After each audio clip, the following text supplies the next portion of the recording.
Akeria na andiki a mohoro gũkũ Nairobi, mũrũĩrĩri wa ihoto cia ũmũndũ na ũrĩa nĩ raia wa bũrũri wa Tanzania Sarungi Tsehai nĩ atarĩirie ũrĩa aranyitirwo migwate mũthĩ wa ira nĩ arũme atatũ arĩa marethaĩte na mĩcinga mbere ya mamũrekereirie. I am okay.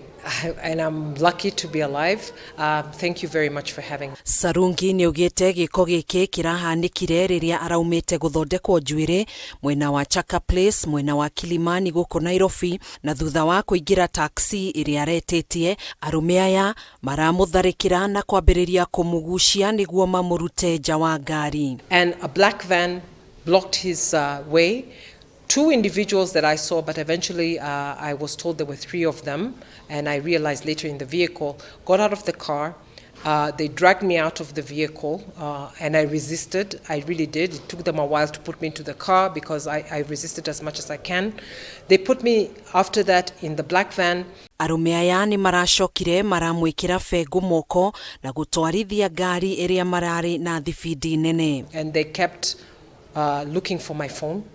When they finally found the phone that I was trying to conceal, they asked for my PIN number, which I was not able to provide to them, and they continuously, and that's when I realized that I was handcuffed, so they continuously tightened the handcuffs. They tried to choke me, they tried to put like a cloth, I don't know what it was. Thutha wa ihinda inini, amunyiti migwate ni maramwĩtirie thimũ yake ya moko gũkũ Sarungi, akigeria kũmera mamũtware ceceni-inĩ ya borithi angĩkorwo nĩ maabitha a borithi, no ihoya rĩake rĩtinakinyanĩra. They tried to choke me, they tried to put like a cloth, I don't know what it was. They tried to like make me not see, and finally they tied my eyes of the other one who whispered something, but they made sure I couldn't hear because they covered my head.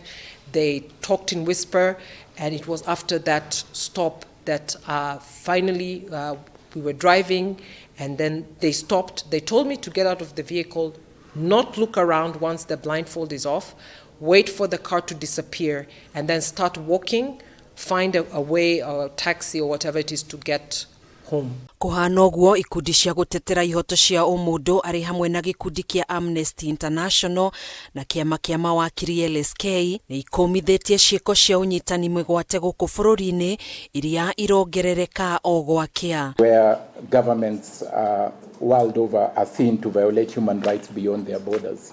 And when foreign nationals do not feel protected, they don't feel secure in this country, then this is really dangerous.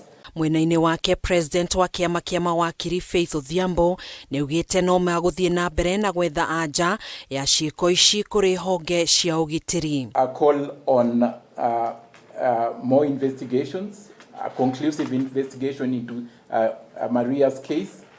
This is just one of the many cases, but a very lucky cases, as Maria has pointed out, because she has been released. No investigation has been done, no investigation has been cleared, and we are not being told the people who are responsible. Maya mokĩte rĩrĩ famĩlĩ ya anake ana arĩa manyitirwo migwate mwena wa Mlolongo, kaunti-inĩ ya Machakos, mathiĩte na mbere na gwethana na endwa ao ũmũthĩ arĩ thikũ ya 28 kuma rĩrĩa anake aya morire.